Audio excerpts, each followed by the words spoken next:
C'est quoi ça? Ça, c'est la phase 2.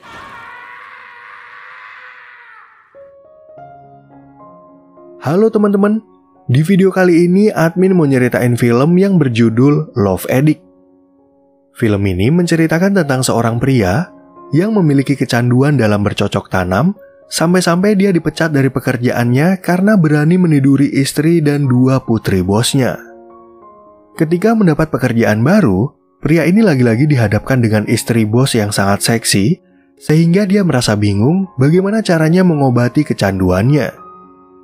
Pria ini pun akhirnya menyewa jasa pengawas kecanduan, di mana pengawasnya ini adalah seorang wanita yang ternyata mampu membatasi gerak-geriknya dengan berbagai metode. Nah, kira-kira bagaimanakah kisah pria dan pengawas wanita ini selanjutnya?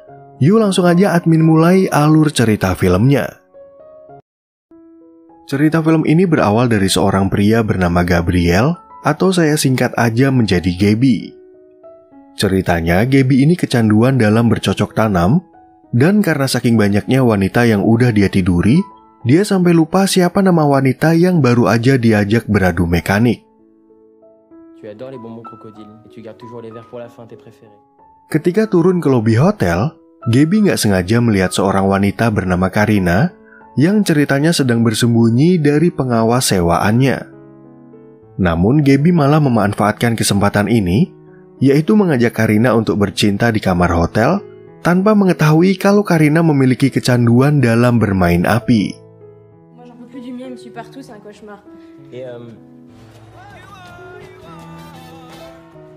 Begitu keluar dari hotel, Gaby kemudian mendapat telepon dari rekan kerjanya bernama Sophie yang memintanya agar segera datang ke kantor. Namun Gaby naik taksi yang supirnya adalah seorang wanita, di mana mereka dengan cepat saling pandang dan saling goda, dan akhirnya Gaby kembali mendapat mangsa. 25 minutes. Ouais, 25. Di balik kecanduannya pada wanita, Gaby ternyata merupakan wakil direktur penjualan, dan dia sangat berbakat berbicara di depan klien untuk menjual suatu produk. Awalnya, bos dan para klien merasa kesal karena Gaby datang telat, namun begitu mereka mendengar penjelasan dari Gaby, mereka semua akhirnya sepakat untuk bekerja sama. Faites le moment le plus intense dans la dégustation d'une tablette. Ravi. Merci. Merci beaucoup.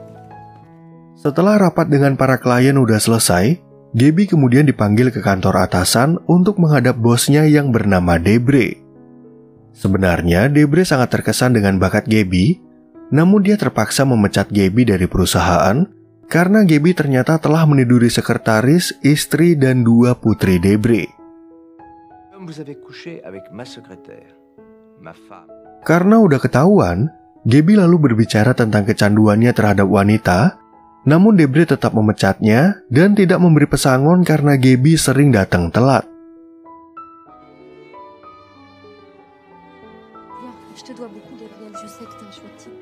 Di apartemen, Gaby tiba-tiba melihat tetangga baru bernama Pauline, dan seperti biasa Gaby tertarik untuk mengajaknya berbasa-basi sampai mereka berdua berakhir di atas ranjang. Adegan film kemudian beralih ke tempat lain, di mana ada psikiater wanita bernama Mary yang sedang menangani pasien bernama Bertan. Ceritanya, Bertan udah menjalani terapi ini selama 2 tahun, namun karena dia nggak ada kemajuan apapun, Mary akhirnya memutuskan kalau ini adalah pertemuan terakhir mereka. Écoutez, monsieur Bertrand, je vais devoir m'éteindre.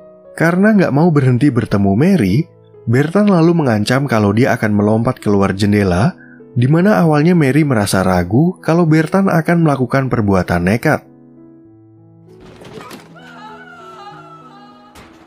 Gara-gara kejadian itu, Mary akhirnya dipanggil ke pengadilan profesi, di mana para dewan sepakat untuk mencabut izin praktek Mary karena dianggap ceroboh saat menangani pasiennya.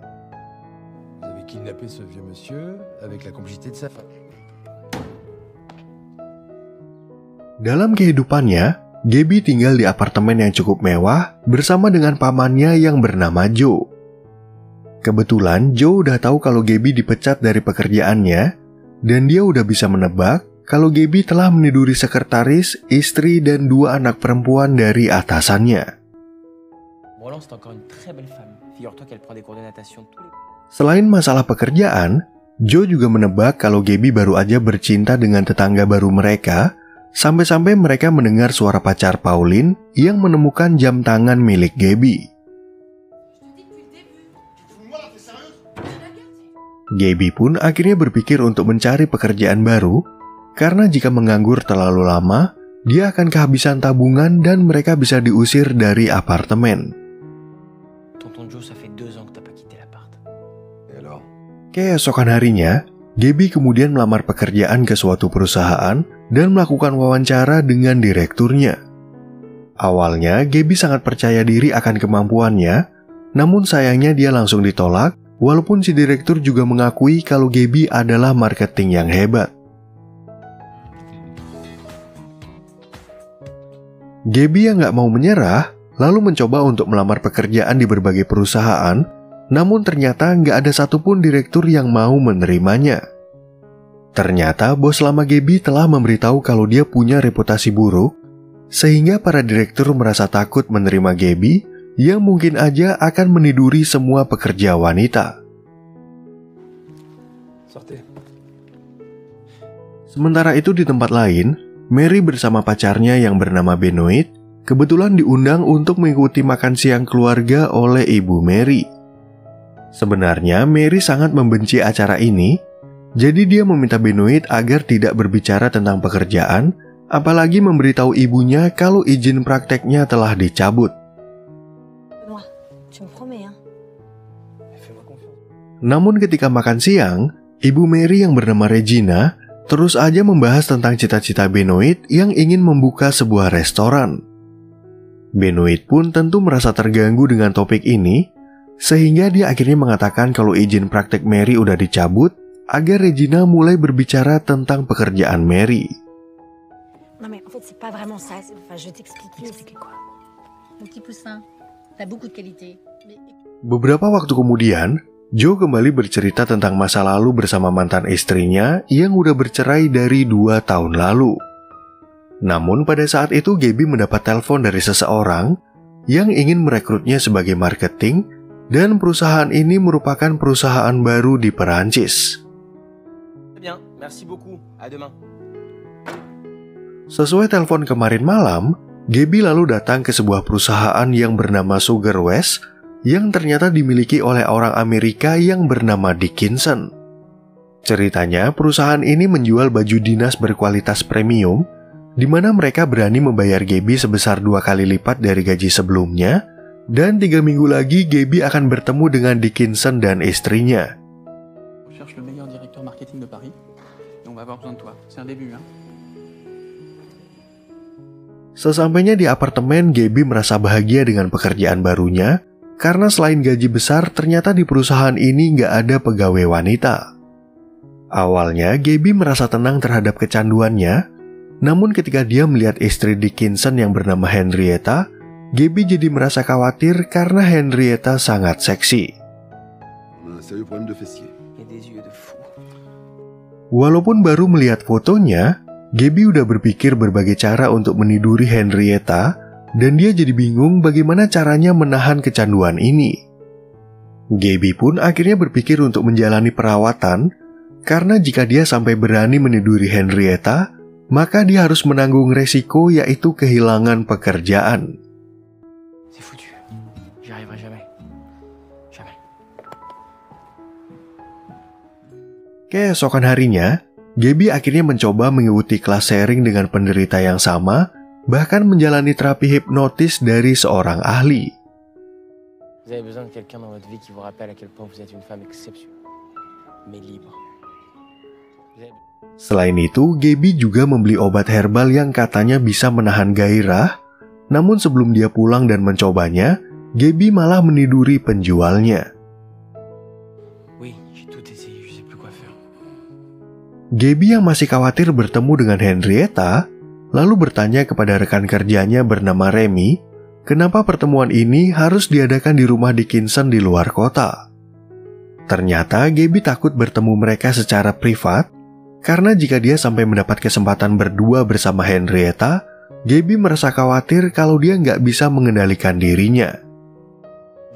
cadre plus sobre, plus professionnel, à Paris dans les bureaux. Setelah gagal dari beberapa terapi, Gaby akhirnya terpaksa menghubungi Karina untuk bertanya tentang pengawas kecanduan dari perusahaan bernama Minder. Sebenarnya Karina udah berhenti menggunakan jasa tersebut, namun dia berbaik hati memberikan alamat dan kontak perusahaan Minder, siapa tahu Gaby bisa sembuh dari kecanduannya. Ok, là-dessus. Di hari berikutnya, Gaby akhirnya datang ke perusahaan Minder dan sebelumnya dia udah bercerita tentang masalahnya kepada CEO perusahaan bernama Gerald. Namun Gerald malah memasangkan Gaby dengan pengawas wanita yang tentunya sempat membuat Gaby merasa khawatir karena bisa aja dia malah bercocok tanam dengan pengawasnya. Ah oui, c'est un problème, oui, parce que c'est justement mon problème, les femmes. Beberapa saat kemudian, Gaby akhirnya dipertemukan dengan pengawasnya yang gak lain adalah Mary. Di sini, Gaby kemudian bercerita tentang permasalahannya, di mana dia merasa kesulitan dalam mengendalikan gairah yang membuatnya kecanduan terhadap kehangatan wanita. C'est vraiment gênant, très gênant. Je vis avec mon tonton Joe, sa femme. Setelah mendengar cerita Gaby, Mary lalu komplain kepada Gerald kenapa dia malah ditugaskan untuk menjaga seorang klien yang mungkin aja akan mencoba untuk menidurinya. Namun Gerald tetap memaksa Mary melakukan tugas tersebut karena disinilah satu-satunya perusahaan yang mau menerimanya sejak izin prakteknya dicabut oleh para dewan. On l'aide. Et si quelqu'un veut arrêter de coucher avec son chien, on l'aide. Ramasse tes billes, ramasse tout. À l'intérieur de toi-même, inside. Begitu Mary kembali ke kantornya, Gaby langsung memberitahu Mary kalau dia hanya punya waktu seminggu lebih sebelum bertemu Henrietta. Mary pun akhirnya menganggap kalau hal ini adalah masalah serius, jadi dia ingin menginap di apartemen Gaby agar bisa mengawasi gerak-geriknya selama 24 jam. Et donc on va garder des rapports ultra professionnels. C'est la clé de la réussite. Mendengar rencana itu, Gaby awalnya merasa ragu kalau pamannya setuju dengan kehadiran Mary, namun dia terpaksa membicarakan masalah ini demi mengobati kecanduannya. Sesuai dugaan, Joe ternyata kurang setuju dengan rencana tersebut, karena menurutnya Gaby lebih baik ganti oli di lokalisasi daripada buang-buang uang hanya untuk menyewa seorang pengawas. Keesokan harinya saat berada di kantor, Gaby kemudian berbohong kepada rekan kerjanya kalau Mary adalah asisten pribadinya.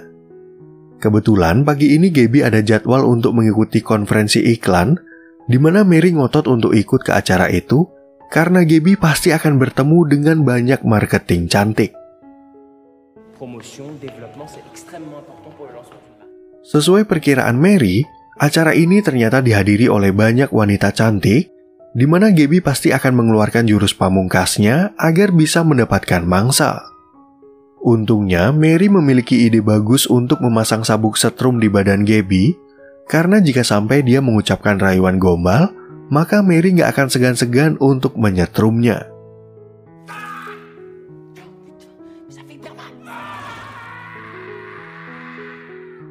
Di acara tersebut, Gaby kemudian berbicara dengan salah satu marketing wanita tentang produk yang ingin mereka jual.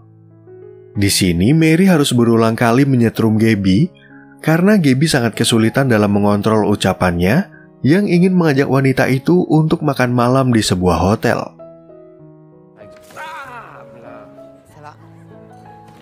Ok, donc ça c'est pas possible. Je bosse moi.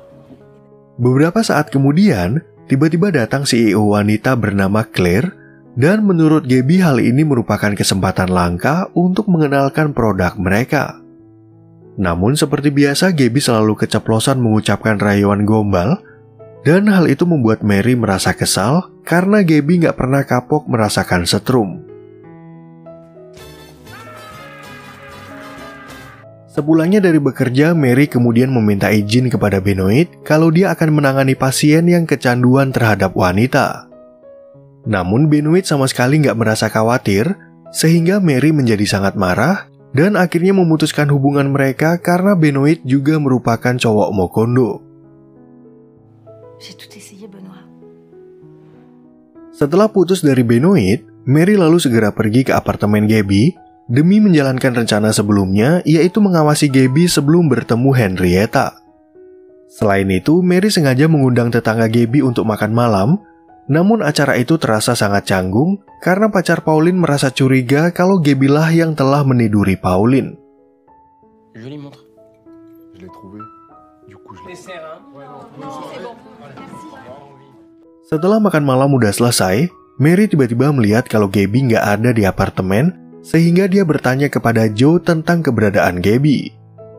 Saat itu juga Mary langsung mencari Gabby di sebuah bar yang ternyata lagi asik menggoda wanita, jadi Mary akhirnya berbohong kalau dia dan Gabby udah berkeluarga. Daripada Gabby minum-minum bersama wanita lain, Mary lalu dengan senang hati menemani Gabby karena takutnya Gabby akan lepas kendali dan terpengaruh dengan kecanduannya. Mary pun kemudian mengajak Gabby untuk pindah ke tempat lain, namun Mary malah mabuk dan melupakan tugasnya, sampai-sampai dialah yang mengajak Gabby untuk bersenang-senang.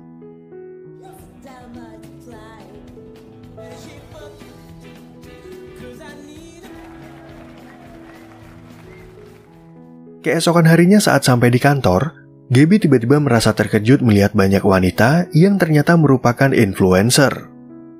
Ceritanya, beberapa hari kemarin Henrietta memasang iklan di media sosial, sehingga Gabby diminta untuk melakukan presentasi agar para influencer ini bisa membantu pemasaran produk mereka. Agar Gabby tidak mengucapkan rayuan gombal, kali ini Mary hanya memberikan alat komunikasi untuk membantu Gabby jika dia mulai tergoda dan melirik wanita cantik. Ternyata cara ini cukup baik untuk mengarahkan Gabby, dan agar Mary bisa mengawasi gerak-gerik Gabby tanpa ketahuan, dia akhirnya melihat pertemuan itu dari gedung sebelah. Di saat Gabby akan melakukan presentasi, dia tiba-tiba aja merasa gugup karena ada banyak wanita cantik yang melihat ke arahnya. Mary pun lalu menyuruh Gabby untuk membayangkan wajah rekan kerjanya bernama Sergi, di mana hal itu berhasil menghapus rasa gugupnya, dan Gabby akhirnya bisa menjelaskan produk mereka dengan baik.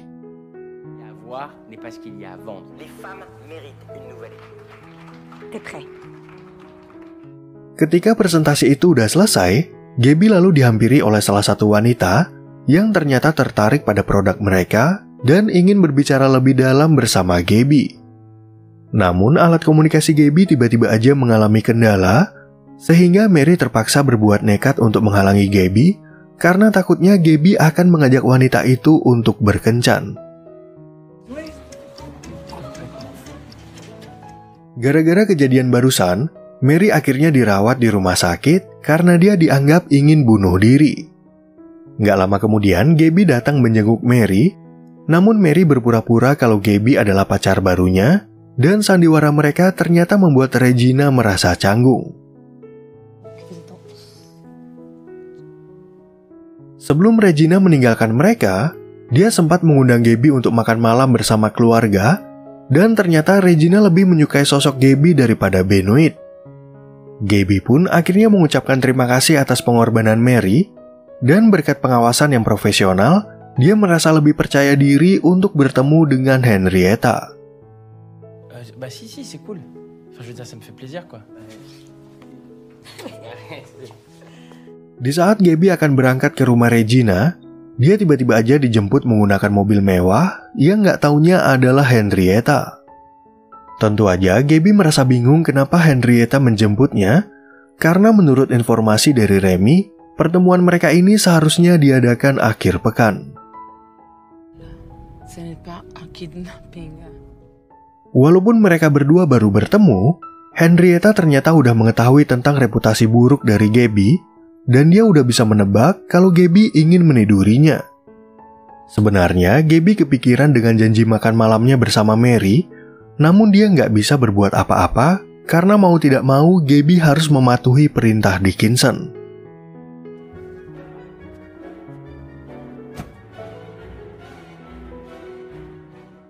Beberapa saat kemudian, Henrietta akhirnya mengajak Gabby untuk bertemu dengan Dickinson untuk membicarakan tentang pekerjaan. Dickinson pun kemudian mengajak Gabby untuk makan malam, namun ketika mereka akan membahas soal bisnis, Dickinson tiba-tiba aja ketiduran akibat kebanyakan minum. Mumpung suaminya nggak sadarkan diri, Henrietta lalu meminta Gaby untuk menunjukkan keahliannya, di mana Gaby merasa sangat gugup karena kondisi inilah yang sebenarnya ingin dia hindari. Ternyata Gaby sanggup menolak dengan alasan dia jatuh cinta kepada Mary, dan ternyata ajakan ini juga hanyalah sebuah ujian, jadi Gaby akhirnya diangkat menjadi pegawai tetap. Adegan film kemudian beralih sebentar ke Mary, yang merasa sedih dan gelisah karena Gaby menghilang entah kemana dan belum memberi kabar. Di sisi lain, Henrietta akhirnya membangunkan suaminya, yang kemudian berbaik hati mengantar Gaby kembali ke kota untuk mengikuti makan malam di rumah Regina. Sesampainya di tempat tujuan, Gaby lalu bertanya tentang keberadaan Mary kepada Regina, di mana Regina tentu merasa marah karena Gaby datang terlambat. Namun Mary tiba-tiba muncul di tempat itu, sehingga Gaby akhirnya bisa mengutarakan perasaannya kepada Mary, sekaligus berterima kasih karena Mary berhasil mengobati kecanduannya.